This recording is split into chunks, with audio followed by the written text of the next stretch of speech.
다 같이 보실 때 디모데후서 4장 21절 말씀 한 구절인데 다 같이 우리 이 말씀 함께 읽으시도록 하겠습니다. 디모데후서 4장 21절 말씀입니다. 찾으셨으면 다 같이 한 목소리로 읽겠습니다. 너는 겨울이 되기 전에 오도록 힘쓰라. 유블로와 부덴과 리노와 글리 모든 형제들이 내게 인사하느니라. 아멘. 잠시 말씀을 위해 함께 기도하시도록 하겠습니다. 하나님 아버지 감사합니다. 오후에 주님께 계속해서 우리의 모든 마음과 또 생각을 모아서 주님께 시선을 우리의 마음을 고정하길 원합니다. 무엇보다 교회가 얼마나 하나님 앞에 귀중한 곳이며 또 특히 봉천동에 있는 지역교회인 승리성서 침례교회를 하나님께서 피로 사시고 세우신 그 교회로서 귀하게 사용하시길 원하는데 주님, 저희의 결단과 헌신이 올해를 되돌아볼 때 주님 앞에 자백할 수 있도록 해주시고 또 감사할 수 있게 해주시며 내년에는 더욱더 우리의 헌신이 하나님 앞에 귀할 수 있도록 인도해 주시기 간절히 원합니다. 오늘 말씀을 통해서도 우리가 듣는 자나 전하는 자가 이 말씀에 하나님이 조명해 주시는 이 말씀을 통해서 우리가 참 각자의 이 마음과 삶과 생각이 하나님 앞에 드러나며 오늘 오전 말씀처럼 여전히 우리의 발이 더럽다면 우리의 발을 주님께 내어드려 주님이 또 보혈로서 정결케 해주실 수 있도록 우리의 모든 것을 내어드리는 귀한 시간 될 수 있도록 인도하세요. 모든 것 감사드리며 예수님 이름으로 기도드립니다. 아멘. 오늘 말씀 제목은 겨울이 되기 전에 라는 말씀입니다. 우리는 오늘 사도 바울의 마지막 서신의 마지막 부분을 함께 보고 있습니다. 사도 바울은 로마 감옥에서 자신의 영적 아들이었던 디모데에게 다음과 같은 편지를 보내서 자신의 상황과 요청을 말하고 있는 내용이 디모데후서 4장 말씀입니다. 디모데후서 4장 9절 말씀에 사도 바울은 디모데에게 이런 부탁을 합니다. 너는 곧 내게 오도록 힘쓰라. 사도 바울의 마지막 서신, 이 서신 이후로 사도 바울은 순교를 하게 됩니다. 우리는 그 내용을 잘 알고 있죠. 너는 곧 내게 오도록 힘쓰라. 이 말 안에는 사도 바울의 그 긴급함 혹은 약간의 간절함을 우리가 엿볼 수 있는데요. 즉 감옥에 있는 자신에게 사도 바울이 오도록 디모데가 그에게 오도록 힘쓰라라고 얘기하는 것입니다. 사실 우리가 이 4장 전체 말씀을 보면 사도 바울은 기도하면서 이 사역을 감당한 가운데 이 땅에서의 자신에게 주어진 삶이 얼마 남지 않았을 것을 알고 있었던 것 같습니다. 디모데후서 4장 6절 말씀을 보시면 이제 내가 헌물로 드려질 준비가 되어 있고 나의 떠날 때가 가까이 왔도다 라고 고백을 하죠. 마치 임종을 앞둔 사람이 자신에게 가장 소중하고 또 가장 사랑하는 사람을 급히 부르는 것처럼 사도 바울 역시 자신에게 주어진 시간이 얼마 남지 않았음을 스스로가 알고 자신의 영적 아들인 디모데를 급히 부르면서 속히 올 것을 간절히 부탁하였는데 그것이 되도록 오길 힘쓰라. 겨울이 되기 전에 오기를 부탁했던 것입니다. 우린 계속해서 이 위대한 하나님의 사람의 마지막 모습을 보고 있습니다. 사실 이 모습이 이 감옥에서의 최후를 맞이하는 여러 가지 그 이후의 삶에 대해서 학자들만의 어떤 여러 가지 그 이후에 이 편지 이후의 삶에 잠깐 풀려났었다 그래서 다시 잡혔다라는 얘기가 있고 아니면 거기서 생을 마감했다 여러 가지 이유가 있지만 분명한 것은 어쨌든 우리는 지금 사도 바울의 마지막 서신 그 위대한 하나님의 사람의 마지막 모습을 보고 있는 것이죠. 사실 이것이 우리가 사도 바울은 이 위대한 사역을 한 위대한 하나님의 사람이라고 생각할 때에 이 모습이 우리가 생각하는 위대한 모습처럼 보이지 않을 수 있습니다. 감옥에서의 최후, 그러나 이 사도 바울의 이 감옥에서 겨울이 되기 전 부탁하는 그 모습 가운데 우리는 사도 바울이 자신의 상황에 굴하지 않은 모습을 볼 수 있습니다. 바로 그는 여전한 그 믿음의 간증을 간직하고 있는 자였던 것이죠. 디모데후서 4장 7절 말씀을 보시면 내가 선한 싸움을 싸우고 나의 달려갈 길을 끝마치고 믿음을 지켰으므로 라고 말합니다. 어쩌면 우리의 이 삶이 어느 지점에 있냐, 혹은 우리의 사역이, 혹은 나의 믿음이 어느 지점에 있냐, 그러나 가장 중요한 것은 어디에 있냐보다 지금 내가 갖고 있는 이 믿음의 간증이 무엇인가가 사실 우리에게 굉장히 중요한 부분인 것이죠.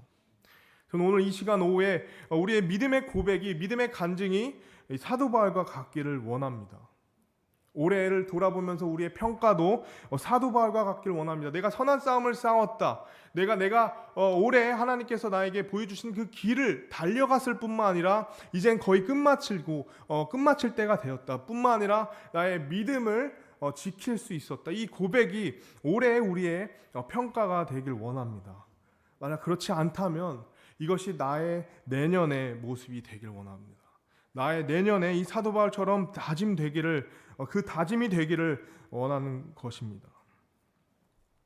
우리 시간에는 그렇다면 무엇이 이토록 사도 바울이 자신의 길과 믿음을 지킬 수 있게 했는지, 우리는 사도 바울이 그 죽음에 가까이 이른 그 사도 바울이 끝까지 붙들었던 세 가지의 동기, 세 가지의 부분을 함께 보시도록 하겠습니다. 첫 번째는 우리가 보실 때 사도 바울이 끝까지 붙든 동기가 있었다는 것입니다. 고린도서 11장 말씀을 보시면 이렇게 나와 있습니다. 11장 23절부터 27절까지 말씀을 보시면 그들이 그리스도의 사역자냐? 내가 어리석은 자처럼 말하지만 나는 더욱 그러하도다. 이것이 이제 사도 바울의 사역의 자신의 그 경험이자 고백이자 간증인 것이죠. 한번 이 부분을 우리가 생각하면서 함께 보시도록 하겠습니다. 내가 수고를 더욱 넘치도록 하고 매도 지나치게 맞고 감옥에도 더 자주 갇히고 여러 번 죽을 뻔하였으니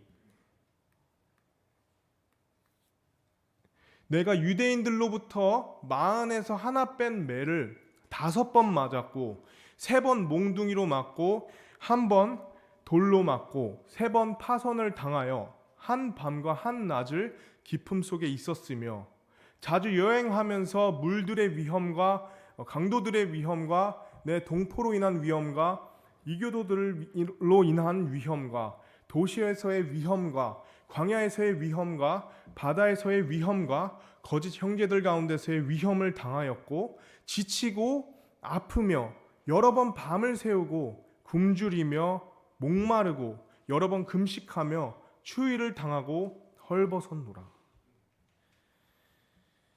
이것이 사도 바울이 그간 자신이 오직 복음을 위해 살아갈 때 겪었던 일들을 나열한 것입니다.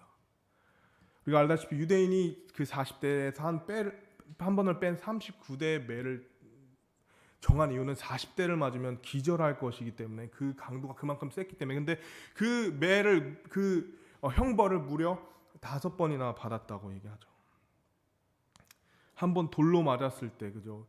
사도행전에 잘 나와 있죠. 이런 놀라운 간증과 또 사역의 그 발자취가 또 그 간증이 있던 사도 바울은 사실 유대 정통 바리새인 학파로서 굉장히 뛰어난 엘리트였기도 했습니다. 정통 유대인으로서 굉장히 잘 갖춰진, 갖출 수 있는 그런 가문에서, 그런 배경에서 자란 인물이었죠. 사도 바울의 삶은 그가 그런 길을 가기 위해서 5살 때부터 성경을 공부하기 시작했고요. 또 10살이 되어서 율법의 전통들을 이제 공부하기 시작했습니다. 5살 때부터 성경을 배우고 10살 때 율법의 전통들을 배웠다는 것이죠. 또한 그는 어떤 시민권을 갖고 있었습니까? 로마의 시민권을 어떤 돈을 활용해서 그것을 산 것이 아니라 그런 배경에서 태어나서 가질 수 있는 최강국인 로마의 그 특권을 태어날 때부터 누릴 수 있었던 자였습니다. 그렇고 뿐만 아니라 그의 그 커리어죠. 그의 그 열정, 그러니까 그 배경 아래 사도 바울은 거기서 그치는 것이 아니라 예수님을 심지어 개인적으로 만나기 전까지도 그는 열심을 다해서 살았던 인물입니다. 그러나 그의 인생은 예수 그리스도를 그 다마스쿠스 도상 위에서 길 위에서 만난 후 인생이 완전히 변화되죠. 잘못된 열심에서 잘못된 목적을 위해서 살았던 그가 예수 그리스도를 통해 만나서 변화된 후로 그는 이제는 이 복음을 위한 열정을 갖고 전도 여행을 떠나게 됩니다. 많은 학자들이 그 거리를 예측할 때 약 17,000km, 20,000km라고 하는데 이것은 지구의 약 절반 거리에 해당된다고 합니다. 뿐만 아니라 로마부터 유럽, 갈라디아, 우리가 알고 있는 소아시아 지역부터 갈라디아 지역부터 마케도니아, 유럽부터 해서 여러 가지 섬들까지도 그는 성령님의 인도하심과 또 허락하심 가운데 자신이 누빌 수 있는 모든 것을 걸으며 또 배를 타고 또 이동하면서 이 복음을 위해서 열심히 살았습니다. 최선을 다했던 것이죠. 또한 그는 신약 성경을 절반 가까이, 약 절반 가까이를 기록한 인물이기도 합니다. 사도 바울이 그런 위대한 삶을 살았는데 이것이 하나님의 입장에서도 너무나도 잘 기록되어 있습니다. 하나님께서도 그의 열심, 그의 사역의 그 열정, 그 뜨거움을 성경에 너무나도 잘 기록하셨는데 그것이 사도행전 28장 31절에 나오죠. 전적으로 확신 있게 하나님의 왕국을 선포하며 주 예수 그리스도에 관한 그것들을 가르쳤으나 뭐라 나와 있냐면 아무도 그를 막지 못하더라. 아무도 나를 막지 못했다라고 하는 것이 아니라 성령님에 의해 기록된 이 말씀의 사도 바울의 평가는 그의 복음에 대한 열정을 그 아무도 막을 수 없었다라는 것이죠. 그렇다면 이 위대한 사역자 사도 바울이 과연 어떻게 이 일을 감당할 수 있을까요? 그는 자신의 사역에 대한 동기를 분명하게 성경 말씀에 제시하고 있습니다. 자신이 이토록 막을 수 없는 그 누구도 막을 수 없는 그 뜨거운 열정을 지닌 그 동기가 무엇이냐? 바로 사랑이라고 말합니다. 이는 그리스도의 사랑이 우리에게 그 일을 강제하기 때문이라. 강권하기 때문이라는데 이번엔 강제하기 때문이라고 바뀌었죠. 바로 그리스도의 사랑이었던 것이죠. 그리스도의 사랑. 그 사랑이 어찌나 강력한지 여기서 그는 그리스도의 사랑이 그리스도의 사역을 강제하게 한다고 말합니다. 강제한다는 것은 그가 육신적으로 정신적으로 아무리 지치고 힘들지라도 낙심하고 포기하고 싶을지라도 끝내 그렇게 하지 못하고 계속해서 나아가게끔 만들었다는 것이죠. 그러면서 사도 바울은 그리스도의 사랑이 곧 하나님께서 자신에게 주신 사역을 강제하게 할 뿐만 아니라 그것이 없이는 그 그리스도의 사랑이 없이는 그 어떤 사역도 무의미하다는 것을 보여줍니다. 고린도전서 13장 2절 3절에 내가 대언하는 선물이 있고 모든 신비와 모든 지식을 이해하며 모든 믿음이 있어 산들을 옮길 수 있을지라도 사랑이 없으면 내가 아무것도 아니요. 내가 모든 재산을 바쳐 가난한 자들을 먹이고 또 내 몸을 불사르게 내줄지라도 사랑이 없으면 그것이 내게 아무 유익을 주지 못하느니라. 그에게 그리스도의 사랑은 그가 도저히 그 사역을 그만둘 수 없는 가장 큰 동기이자 가장 큰 의미라는 것이었죠. 그것이 없이는 내가 예수님을 사랑하는 마음이 없이 내가 그 그리스도의 사랑을 받지 못한 채로 교회 일을 열심히 한다면 혹은 내게 주어진 사역을 열심히 한다면 이것은 나의 동기가 되지 못함으로 내가 주저하고 흔들릴 뿐만 아니라 나에게 그 어떠한 의미나 유익을 줄 수 없다라고 한 것입니다. 오늘 우리는 이 동기, 나를 이 사역에 끝까지 붙들었던 것이 과연 내 마음에 무엇이 나를 이 사역을 계속하게 내 주어진 이 교회의 섬김에 무엇이 내 마음속에 있어서 그것을 붙잡고 가냐 우리는 한번 되돌아볼 필요가 있습니다. 그러나 그 많은 동기들이 있지만 우리 안에 그리스도의 사랑이 과연 있냐? 우리 스스로 그것을 물어봐야 되는 것이죠. 예수님을 우리가 사랑하는지 저에게도 해당되는 것입니다. 어떤 단순한 그냥 일이 내게 주어진 그 일에서 그치는 것이 아니라 내가 이것을 하는 이유가 무엇인가? 내가 그리스도로부터 사랑을 받았고 내가 그 사랑을 위해서 또 내가 그 예수님을 너무 사랑하기 때문에 내가 이 피로 사신 교회를 사랑하기 때문에 이 사랑이 식게 되면 우리는 우리의 사역 또한 식게 됩니다. 이 사랑이 없이는 이 사역은 겉으로 봤을 때 굉장히 크고 잘 조직되어 있고 또 힘차 보일 수 있지만 의미가 없다는 것이죠.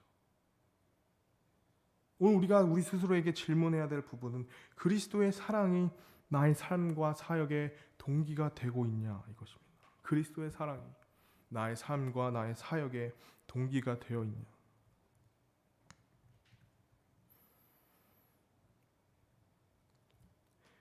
그러면서 고린도전서 16장 14절 말씀에 계속해서 이렇게 얘기해요. 너희의 모든 일을 무엇으로 하라고 나와 있죠? 사랑으로 할지니라. 이것은 저에게도 굉장히 찔림을 주는 말씀이었습니다. 모든 일을 사랑으로 할지니라. 저는 사랑으로 하지 못했었습니다. 어쩌면 이 일의 재미에 혹은 내가 이렇게 일을 감당하고 하는 거에 너무 재미가 들린단 말이에요. 근데 내가 이걸 예수님을 사랑해서 하나? 내가 교회를 사랑하고 있냐? 내가 성도님들을 사랑하고 있냐? 미치지 못했던 저를 발견할 수 있었습니다. 그래서 사도 바울이 그 멈출 수 없었던 끝내 자신의 달려갈 길과 믿음을 끝마칠 수 있었던 그 끝까지 붙잡았던 동기가 바로 사랑이었다라는 것입니다. 두 번째로 우리가 보실 것은 사도 바울의 이 끝까지 붙든 동료들이 있었다라는 것입니다. 다시 본문으로 돌아가서 4장 9절 말씀부터 12절까지 보겠습니다. 9절 말씀에 이렇게 나와있어요. 너는 곧 내게 오도록 힘쓰라. 데마는 현재 이 세상을 사랑하여 나를 버리고 데살로니가로 떠났고 그레스게는 갈라디아로 디도는 달마디아로 갔으며 누가만 나와 함께 있느니라. 마가를 취해 데리고 오라. 그는 사역을 위해 내게 유익하니라. 두기고는 내가 에베소로 보내었노라. 사도 바울의 사역이 성공적일 수 있었던 비결, 많은 이제 제 신학교에서도 배웠지만 이 비결이 바로 사역의 방법에 있다고 합니다. 그는 개인적으로 앞서 봤듯이 사역에 대한 뜨거운 열정과 그리스도의 사랑으로 그 동기가 충만하였지만 그것을 단순히 혼자 감당하지 않았고 오히려 다른 믿는 동역자들, 그리스도인들과 그 일을 함께 하였다는 것입니다. 그것이 성공할 수 있었던 거죠. 팀워크가 되었다면 팀워크. 사람들과 함께 사역을 이뤄갔다는 것이죠. 그렇기 때문에 사도 바울의 서신을 보면 굉장히 많은 사람들이 등장하는 것을 볼 수 있습니다. 그 중에서는 우리가 모르는 사람들도 있고 도무지 그 사람의 행적을 찾아볼 수 없는 사람도 있고 또 좀 흥미로운 이제 사복음서에 나왔던 인물을 혹은 그의 어머니나 뭐 그 스스로가 나오는 경우도 있고요. 혹은 우리가 익히 잘 알고 있는 인물들도 있습니다. 또한 각 사람들마다 그들의 행위와 또 믿음의 간증들이 잘 나와 있죠. 우리가 앞서 봤던 이 본문 말씀처럼 말이죠. 누군가는 사도 바울과 계속해서 사역을 협력하는 자들이 있었는가 하면 사역에서 뒤로 물러난 사람이 있었고요. 뿐만 아니라 세상을 사랑해서 사역을 떠나버린 사람도 있었습니다. 믿음을 내려놓은 자들도 있었습니다. 또한 사도 바울과 대치하는 사람도 있었습니다. 사도 바울의 말에 크게 대적하는 사람도 있었습니다. 다양한 믿음의 모습과 결과를 지닌 사람들이 사도 바울과 함께 하였다는 것이죠. 그가 그 많은 사람들과 함께 하였다는 것입니다. 그러나 우리가 중요하게 여길 것은 많은 사람들이 믿음을 떠나거나 혹은 주저하거나 혹은 세상으로 향한 사람들이 있는가 하지만 그러나 그의 곁에 있었던 믿음의 사람들, 그 동료들로 인해서 사실 사도 바울은 그 일을 끝까지 감당할 수 있었다는 것이죠. 오늘 여기 계신 한 분 한 분의 믿음의 상황, 혹은 지금 이 내게 주어진, 내게 직면한 이 상황에 내 신앙이 흔들리거나, 혹은 내가 예전 같지 않은 내 동기가 잃어버리고 내 사역이 힘들다면, 그 한 분 한 분에게 오늘 이 말씀을 통해서 우리가 볼 수 있는 것은, 그 한 분 한 분마저도 이 한 지체인 교회에게 굉장히 필요한 분들이라는 것이죠. 굉장히 한 분 한 분이 너무 소중한 분들이라는 것입니다. 그리고 내가 어떤 일을 하지 않거나, 혹은 내가 이제는 더 이상 할 수 있는 것이 없다 해서 뒤로 물러날 것이 아니라, 한 분 한 분이 계속해서 그 자리를 지키고 함께하며, 또 더 나아가서 더 헌신하고 더 격려하고 더 기도할 때에 이 사도 바울의 사역처럼 이 그리스도의 사역이 끝까지, 예수님 오실 때까지 이루어질 수 있다는 것이죠. 그렇기 때문에 우리의 신앙은 결코 스스로 세워갈 수 없음을 우리 기억해야 됩니다. 나는 다른 사람의, 오늘 오전 말씀에도 여러 사람의 유형이 나왔었잖아요. 그 중에 한 명이 욕심이 없는 사람. 저는 욕심이 없는 사람이었는데 뜨끔했습니다. 도움을 받지 않아도 되는, 어쩌면 저는 거기에 해당되지 않았을까 생각을 했었습니다. 굳이 내가 피해를 드리고 싶지 않고, 또 내가 책임을 지고 해야 되니까 부탁하기도 좀 그러고, 좀 우리가 그런 마음 때문에, 혹은 나 혼자 신앙생활 잘 할 수 있고 잘 지킬 수 있다, 다른 사람은 굳이 나에게 도움이 되지 않는다라고 생각한다면 그것은 잘못된 것이라는 거죠. 왜냐? 신앙생활은 결코 나 스스로, 혹은 교회를 떠나서 어떤 가정에서 예배를 드림으로 세워질 수 없습니다. 예수님께서 분명 그 피로, 자신의 피로 이 기관인 교회를 사신 이유가 있는 것이죠. 왜냐하면 그 안에서 우리가 함께 할 때, 우리가 한 마음이 될 때, 성령님 안에서 하나가 될 때에 우리는 하나님의 일을 감당할 수 있는 존재로 변화되기 때문입니다. 그렇기 때문에 우리의 마음이 과연 지금 어디를 향해 하고 있는가, 내 주변에 어떤 사람들로 가득 차 있는가, 우리가 한번 살펴봐야 된다는 거죠. 즉 우리 주변에 나의 삶에 믿음을 함께 할 수 있는 사람들로 계속 채워져 가야 된다는 거예요. 그런 사람들을 필요로 해야 된다는 것이죠. 과연 내 주변에 내 삶에 내가 하나님을 가까이 하게끔 하는 사람들로 채워져 있습니까? 혹은 내가 지금 그러한 믿음의 교제의 장에 들어와 계십니까? 혹은 그 밖에 계십니까? 우리의 올해 결산과 또 헌신, 내년의 헌신에는 나뿐만 아니라 사실 나와 함께하는 믿음의 동역자들이 있다는 것을 기억해야 됩니다. 우리가 다시 한번 이 시대가 정말 악해지고, 또 개인주의가 점점 팽배해지는 이런 상황 가운데 교회에게 주신, 하나님께서 교회에 주신 역할, 교회의 색깔은 하나 되는 것입니다. 그것을 기억해야 된다는 것이죠. 그렇기 때문에 올해 하나님께서 왜 우리 교회에게 또 사랑과 선행을 격려하라는 비전을 주셨을까? 이것이 사실 결코 우리 스스로 혼자서 할 수 없기 때문에 하나님께서 우리 교회에게 주신 놀라운 비전이라고 생각합니다. 그렇기 때문에 내년에도 우리는 교회의 사역이 성공적으로 되기 위해서 우리가 하나가 되어서 함께 가야 된다는 것이죠. 우리의 옆 주변에 믿음에 멀어지거나 혹은 미끄러져 있는 영혼들이 있을 때, 오늘 오전 말씀처럼 연약한 자를 우리가 먼저 섬기는, 그들을 일으켜 세우는, 격려해 주면서 이 사랑 가운데 다시 한번 하나가 될 때 교회의 사역이 더 하나님 앞에 놀랍게 쓸 수 있다는 거죠.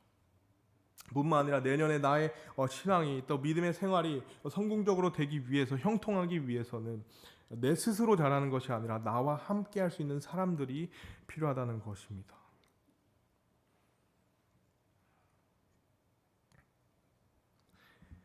두 번째, 우리는 사도 바울의 끝까지 함께했던 그 동료들을 보았습니다. 마지막 세 번째는 사도 바울이 끝까지 붙들었던 동심, 그 같은 마음입니다. 이 사명인 것이죠. 디모데후서 4장 13절 말씀을 보시면 그가 이렇게 얘기합니다. 내게 오라 얘기하실 때, 내게 되도록 힘써 오라라고 얘기하면서 부탁을 합니다. 내가 올 때에 내가 드로아에서 가보에게 맡겨놓은 겉옷을 가져오고 책들을 가져오되 특별히 양피지들을 가져오라. 그러면서 오늘 본문 말씀에 다시 너는 겨울이 되기 전에 오도록 힘쓰라. 겨울이 되기 전에 오되 딱 두 가지를 부탁한 거죠. 뭐 세 가지가 될 수 있는데 무엇이었냐면 겉옷과 책과 양피지였다는 거죠. 겉옷과 책과 양피지. 위대한 사역자였던 사도 바울의 마지막 부탁이 바로 이 세 가지 겉옷, 책, 양피지였다는 것이죠. 겨울이 되기 전에 오도록 힘쓰라. 이 말 안에는 여러 가지 의미가 있지만 사실 그 감옥이 얼마나 추웠을지 한번 우리가 생각해 볼 수 있습니다. 겉옷 하나 없었던 겨울이 되기 전에 이 감옥이 너무 더 추워지기 때문에 이미 어느 정도 추위를 타고 있었겠죠. 그렇기 때문에 사도 바울은 겨울이 되기 전에 나에게 겉옷 하나만 가져다 달라. 근데 겉옷뿐만 아니라 책과 양피지까지 부탁을 한 거죠. 그는 자신의 모든 것을 헌신하였고 그에서는 그 겉옷 하나조차도 없었던 그는 자신의 삶이 끝에 다다랐다는 것을 잘 인지하고 있었습니다. 뿐만 아니라 그와 함께했던 많은 사역자들, 동역자들, 동료들이 그를 이젠 대적하거나 믿음에서 떠났고 정말 몇 사람만이 누가, 마가, 디모데 뭐 그 외에 정말 몇 사람만이 그의 곁에 있었습니다. 감옥에 갇힌 그는 더 이상 예전처럼 마음껏 누비거나 이 복음을 위해서 마음껏 돌아다닐 수 없었던 것이죠. 이 모습을 생각해 본다면 사도 바울은 겉옷 하나 없었고요. 그와 함께 남아있던 사역자도 몇 없었고요. 그가 그토록 열심히 했던 그 사역도 이제는 더 이상 진행할 수 없는 것처럼 보였어요. 모든 것이 어떻게 돼 있죠? 정체되어 있는 것처럼 또 더 이상 그 어떤 것도 할 수 없는 것처럼 무엇보다 이제는 더 이상 내가 자신의 사명을 더 할 수 없고 다 한 것처럼 내 역할이 더 이상 없는 것처럼 보였을 것입니다. 만약 우리가 사도 바울의 상황을 우리가 그 안에 그 똑같은 상황이었다면 우리가 어떻게 했을까요? 이젠 충분히 멈춰도 그만큼 열심히 정말 자기가 누릴 수 있는 자신이 생각하는 그 당시의 세상의 끝이라 생각하는 모든 모든 곳을 최대한 돌아다니고 또 돌아다니려 했던 그 사도 바울의 사역을 사람들이 보면서 이제는 충분히 했으니 이제는 적당히 해도 누구도 사실 정죄하거나 비난할 사람이 없었을 것입니다. 오히려 이제는 감옥이 불편하지만 그곳에서 편히 쉬라고 말했을지도 모르죠. 그런 생각을 우리가 할 수 있을 것입니다. 그러나 우리 말씀을 통해 봤듯이 그의 마지막 부탁에는 책과 양피지가 있었던 것이죠. 책과 양피지, 그것은 곧 그가 대하는 사역의 태도와 마음가짐과 무엇보다 하나님의 말씀에 대한 마음을 볼 수 있는 부분입니다. 그의 사명, 그는 비록 감옥에 갇혔고 그는 비록 정체되었고 한계에 임박한 것처럼 생각했고 무엇보다 끝이 다다랐다고 생각했을 때 그는 스스로 그의 사명이 아직 끝나지 않았음을 보여주는 것이죠. 그의 꺾이지 않는 의지를 보여주는 것입니다. 무언가 이 감옥에서도 내가 해야만 하는 일이 있다는 거예요. 해야 할 일이 있다는 것이죠. 겨울이 되기 전 나의 사랑의 동기에 대해 혹은 내 신앙에 대해 어쩌면 우린 지금 주저하거나 혹은 정체되어 있을 수도 있습니다. 뿐만 아니라 더 이제는 우리의 신앙을 얼어붙게 하는 이 겨울과 같은 이 계절도 계절이지만요, 영적으로 우리의 신앙을 얼어붙게 할 것들이 점점 더 다가오고 있다는 걸 우리 인지해야 됩니다. 저도 그걸 느끼고 있습니다. 우리의 헌신이, 우리의 결단이 방해되도록 얽어매는 것들이 더 생길 거고요. 더 우리는 현실적인 그 문제들에 이 신앙을 뒤로 물을 수도 있다는 것이죠. 내 인생의 최우선순위를 바꿀 수도 있다는 거예요. 중대한 결정을 할 수 있어요. 그런 겨울이 우리에게 올 수 있다는 것이죠. 우리의 결심을 주저하도록 할 수 있다는 것이죠. 어쩌면 내년에 내가 무엇을 헌신할까, 무엇으로 하나님께 섬길까, 그런 헌신을 앞두고 이미 우리의 마음 상태가 그러할 수 있다라는 사실입니다. 저는 오늘 함께 저에게도 그렇고 함께 이 말씀을 통해 강권하길 원합니다. 감옥에서도 할 일을 찾았던 사도 바울처럼 우리도 우리의 마음이 지금 어떠한들, 우리의 현실이 지금 어떠한들, 우리의 상황이 어떠한들, 우리는 그 안에서 할 일을 찾아 만들어 가야 된다는 것이죠. 우리의 마음이 어떠한들 여전히 하나님께서는 우리를 필요하십니다. 여전히 여기 계신 한 분 한 분이 하나님 앞에 너무 귀중한 분이고 여전히 이 교회에 너무 필요한 부분이, 충분히 우리가 함께하고 또 섬길 수 있는 부분이 있다는 거죠. 그것을 찾아서 만들어야 되는 것이죠. 우리의 헌신이 언제나 그렇듯 여전히 사실 우리가 앞으로 나아가야 됩니다. 또 사실 더 넘쳐야 되는 것이죠. 혹시 오늘 여기 계신 분들의 믿음의 경주가 뛰기 벅차십니까? 절대 포기하지 마시기 바랍니다.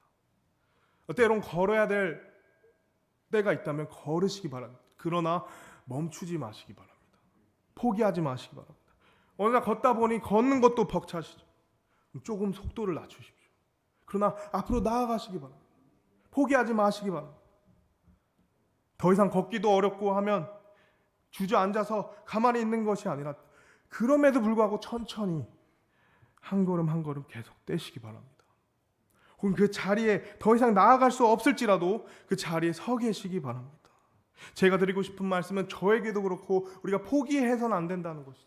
우리의 상황이 어떠한들 우리는 절대 뒤로 물러가거나 미끄러져서는 안 된다는 것입니다.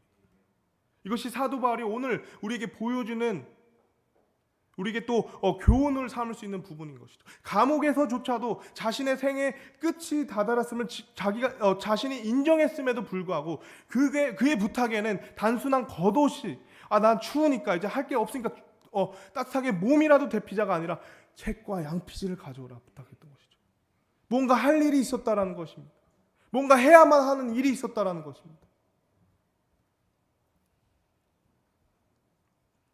내가 뛰기 벅찰 때가 있고 또 그래서 걷다 보면 걷기 벅찰 수도 있고 그러다 보면 기어갈 수도 있고 또 기어갈 힘도 없을 때에 사실 그때 우리는 날아오를 수 있습니다.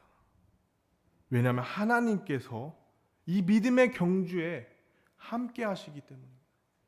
우리 함께 페이스를 맞춰주시고 또 우리의 새 힘을 항상 주시며 또 내가 끝까지 포기하지 않을 때 우리는 하나님의 능력과 그분의 임재와 그분의 영광을 볼 수 있기 때문이죠. 포기하지 않을 때 그 작은 발걸음 하나하나 계속해서 우리가 나아갈 때 우리는 그 일을 볼 수 있는 것입니다. 두 번째로 우리는 겨울이 오기 전에 책과 양피지가 절실히 필요합니다. 사도 바울만큼이나 우리에게도 이 책과 양피지가 절실히 필요합니다. 이는 곧 하나님의 말씀을 말하는 것이죠. 우리 이 말씀을 결코 내려놓아서는 안 됩니다. 이 말씀을 읽을 수 있는 시간을 내가 현실의 손실을 보더라도 내 시간이 벅차더라도 어떻게든 만들어야 됩니다. 한 장을 읽기 어렵더라도 한 구절을 읽고 또 하나님께 기도하는, 결코 이것을 내려놔서는 안 됩니다. 왜냐하면 이 말씀이, 성경 말씀이 스스로 말씀하시지만 우리의 삶에 우리의 나침판, 삶의 나침판이 될 뿐만 아니라 또 우리의 삶의 등불이 되실 뿐만 아니라 또 내 삶의 지도가 되고 또 목적과 방향을 보여주는 말씀이기 때문이죠. 나의 능력이 되고 또 나의 정체성이 되고 내 믿음의 이유가 되며 내 삶의 이유가 되는 것이 이 말씀이기 때문에 우리가 이 말씀을 멀리하는 순간 우리는 그 모든 것을 잊어버리거나 혹은 잃어버리게 될 것이기 때문이죠. 우리가 겨울이 오기 전에 사도 바울과 마음처럼 우리는 이 책과 양피지에 대한 절박함, 절실함이 있어야 된다는 것이죠.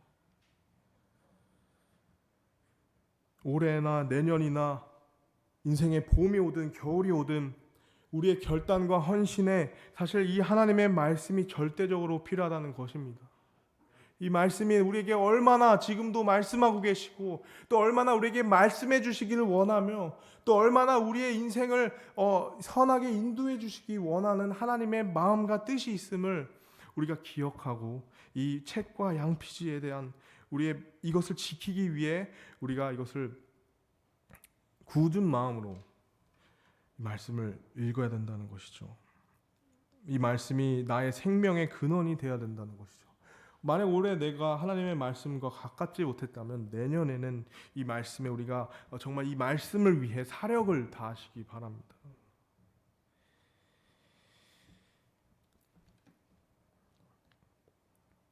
오늘 우리는 사도 바울이 끝까지 붙든 세 가지를 보았습니다. 그의 마음에 사랑이란 동기가 있었죠. 또 사람, 그 동료들이 있었습니다. 그리고 그에겐 사명, 처음이나 끝이나 같은 마음이었던 그 동심이 있었다는 것이죠. 그리고 무엇보다 이 책과 양피지를 통해서 마지막 부탁을 보며 사도 바울의 마음에 이 사명에 대한 여전한 열정과 또 이 말씀에 대한 갈급함을 보았습니다. 이 말씀들을 통해서 올해를 우리가 결산하고 또 내년을 다짐할 때에 이 말씀이 곧 나의 부족한 부분 혹은 내가 감사할 수 있는 부분 혹은 내가 필요로 하는 부분들이 발견되어서 이것을 가지고 하나님과 함께 이야기하며 또 더 내년에 더 큰 발돋움을 옮길 수 있는 또 귀한 복과 기회가 되었으면 좋겠습니다. 우리 잠시 기도하도록 하겠습니다.